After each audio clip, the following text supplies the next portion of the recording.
अब क्या है कि अगर हम ज़मीन खरीद कर और घर बनाते हैं तो उसके बारे में बात करेंगे क्या क्या होता है। दो चीज़ पहले स्पष्ट हो जाते हैं। दो तरह का इंजीनियर का ज़रूरत होता है घर बनाने के क्रम में।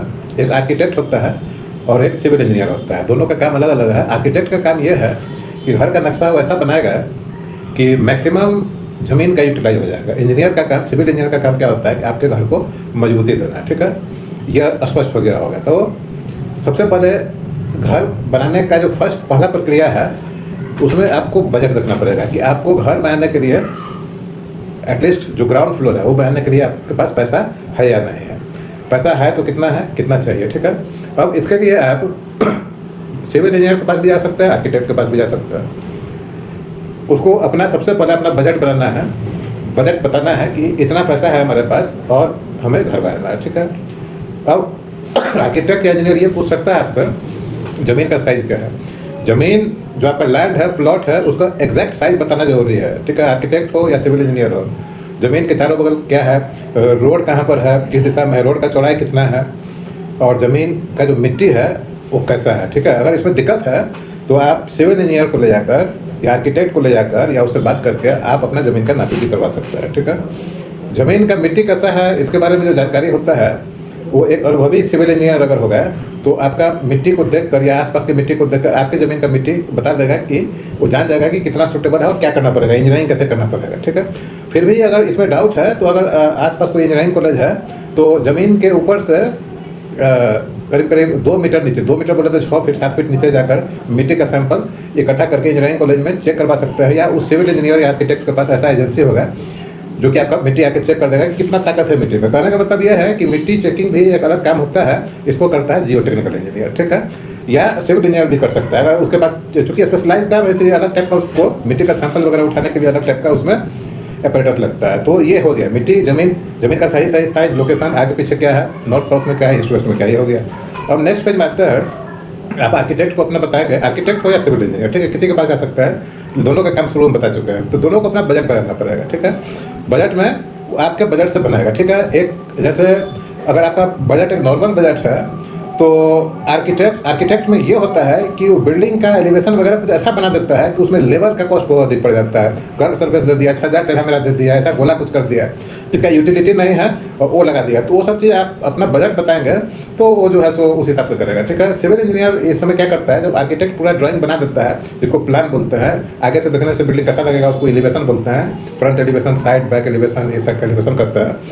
तो वो ड्राइंग्स आर्किटेक्ट का ड्राइंग सिविल इंजीनियर को दिया जाता है डेवलप करने के लिए। सिविल इंजीनियर क्या करता है उसमें, सिविल इंजीनियर उसका नींव मतलब फाउंडेशन बनाता है, उसका कॉलम जिसको आप लोग पिलर बोलते हैं वो बनाता है, उसका बीम बनाता है, छत बनाता है। बोले तो हर बीम, कॉलम, फाउंडेशन में वो बताता है ड्राइंग के थ्रू उसमें कौन कौन सा डायगा, कितना कितना सरिया लगेगा। ठीक है, कितना कितना डिस्टेंस पर लगेगा।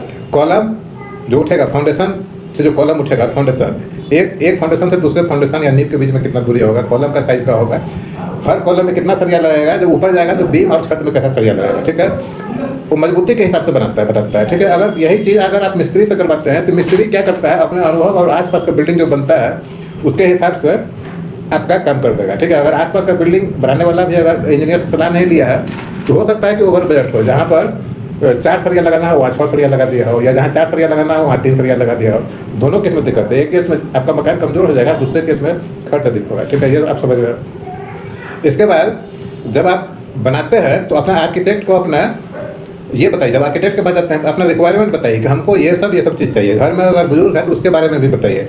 कुछ फैसिलिटी बुजुर्ग के अनुसार भी दिया जाता है, जैसे घर के का जो निकलने के लिए जो रहेगा रैम्प बनाएगा, या टॉयलेट उस ढंग से बनाएगा, या ग्राउंड फ्लोर अगर 2-3 फ्लोर का बना रहा है तो ग्राउंड फ्लोर पर जनरली बुजुर्ग रहेगा तो उस हिसाब से उसको बनाएगा। ठीक है, उसके बाद आर्किटेक्ट आपको प्लान बना के देगा, वो उसको आप देखिए, थोड़ा बहुत चेंज करवा सकते हैं। अगर ज़बरदस्ती चेंज नहीं करवाने का, उसमें ज़बरदस्ती चेंज नहीं करवाने का इन द सेंस कि आर्किटेक्ट बना दिया 80% उसका प्लान में आप चेंज करवा दिए। मतलब जब आप ही को बनाना था तो आर्किटेक्ट के पास क्या होगा, आर्किटेक्ट पढ़ा है, 4 साल पढ़ा है, अनुभव है। ठीक है, उसको बताइए, रिक्वायरमेंट बताइए थोड़ा बहुत। ये रिक्वायरमेंट करने का मतलब कि क्या आपको चाहिए। ठीक है, अच्छा इसमें इस क्रम में जो है तो घर में जो औरतें होती है उनका भी सजेशन, जो लेडीज होती है उनका भी सजेशन आना चाहिए, क्योंकि बहुत सारा एरिया जो है सो लेडीज यूटिलाइज करती है। जैसे आपका किचन है, ठीक है, अब किचन क्या है कि किचन में काउंटर बनता है जिस पर गैस स्टोव है, ये है, वो है, एग्जॉस्ट है, सब चीज़ है। तो अधिक हाइट से मान लीजिए किसी लेडी का हाइट अधिक है, काउंटर नीचे करवा दिया तो उसको झुकना पड़ेगा। है ना। तो उसके अनुसार बनेगा। लेडीज का क्या रिक्वायरमेंट है, अब घर बन गया लेकिन लेडीज अपने काम काज को लेकर अधिक कंफर्टेबल नहीं है, दिक्कत है। वॉश बेसिन कहाँ होना चाहिए, वॉशिंग मशीन कहाँ होगा, फ्रिज कहाँ है, तो लेडीज़ के लिए भी आपको परमिशन उसका ओपिनियन लेने का, ठीक है। लेडीज हो गया, बुजुर्ग हो गया, बच्चे हैं, बच्चे बहुत छोटे हो सकते हैं। अगर टीनेजर्स है तो उसका रिक्वायरमेंट कौन सा, उसका स्टडी रूम होना चाहिए, उसका बहुत सारा चीज़ होना चाहिए। उसके अलावा जो है सो घर में कुछ कॉर्नर ऐसा भी हो जहाँ कुछ गमला वगैरह रखे, कुछ ग्रीन हम लोग कुछ हरा भरा पेड़ पौधा, छोटा सा पौधा लगाए और देखा, ठीक है। ये आप समझ गए। उसके बाद जो सिविल इंजीनियर है, जनरली क्या है कि नीचे का प्लान जैसा रास्ता है वैसा ही ऊपर का प्लान रहा है। ऊपर के प्लान में कुछ कटौती कर दिए तो आगे टेरेस भी निकल गया, अगल बगल में बालकनी भी अधिक निकल गया, लेकिन मोटा मोटी नीचे जैसा रहता है वैसा ही रहता है। तो आप फ्यूचर प्लान भी बताइए। आपके पास मान लीजिए कि ग्राउंड फ्लोर का ही पैसा है, लेकिन आपका इच्छा है कि आगे जाकर 5 स्टोरी बिल्डिंग बनेगा, हम बनाएंगे 5 स्टोरी बिल्डिंग, तो ये बताइए, ताकि नींव से ही इंजीनियर जो है उस ढंग से उसका डिजाइन करेगा, ठीक है। अब 5 स्टोरी बोलने से नहीं होता है, हर जगह जहाँ पर बिल्डिंग है उसमें बिल्डिंग उस शहर का बिल्डिंग बाय लॉज होता है, उसको भी ध्यान रखना पड़ेगा, कितना का अलाउ कर रहा है, कितने हाइट का बिल्डिंग के लिए आगे रोड का वेट कितना होना चाहिए, तो ये सभी चीज़ अधिक जरूरी है।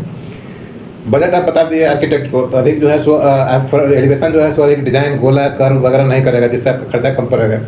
उसके बाद ये सभी चीज़ होने के बाद इंटीरियर्स का बात होता है, एक्सटीरियर बोले तो फिनिशिंग का, है ना। बहुत तरह का फिनिशिंग होता है, उसमें भी आपको बजट रखना पड़ेगा। एक नॉर्मल फिनिशिंग जो आप करेंगे, आप चूना फेविकोल डाल के लगा देंगे, इसके अलावा सीमेंट वाश होता है, फिर अलग अलग पेंट होता है, फिर क्रेडिंग्स होता है, तो आपके बजट के अनुसार बजट उसको बताना पड़ेगा, ठीक है। ऐसा नहीं कि वो कुछ डाल दे और आप कर नहीं पाए।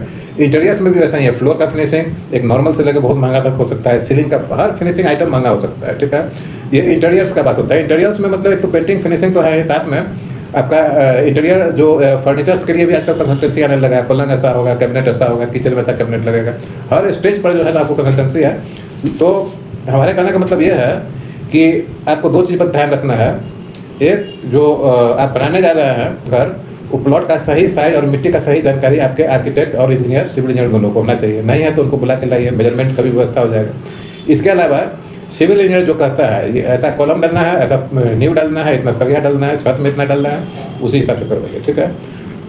ये मजबूती तय करता है। आर्किटेक्ट का बात इसलिए मानना है क्योंकि आर्किटेक्ट जो है सो आपका बिल्डिंग जो है उसका आपका जो प्लॉट है उसका मैक्सिमम स्पेस को यूटिलाइज करेगा, ठीक है। 2 चीज़ हो गया। तीसरा चीज़ ये है कि घर में जो रहेगा उसका हैबिट और एज ग्रुप को भी ध्यान रखना है। इतना करने से आप लोगों का कम से कम एक जनरेशन, जब तक आपके बाल बच्चे बड़े हो जाते हैं, जब आपका जो बाल बच्चा बड़ा होगा तो आप बुजुर्ग होंगे, तो आज के डेट में जो बुजुर्ग है उसका आप पोजीशन लग गए, ठीक है। नंबर्स बढ़ सकता है, नंबर्स ऑफ उसमें जो रहने वाले हैं उसका बढ़ सकता है। इसके लिए तो आपने पहले ही सोच रखा है कि मकान 4 मंजिल या 5 मंजिल का बनेगा, छत के ऊपर में जो रिन्फोर्समेंट या सरिया होता है उसको छोड़ के रखा जाता है।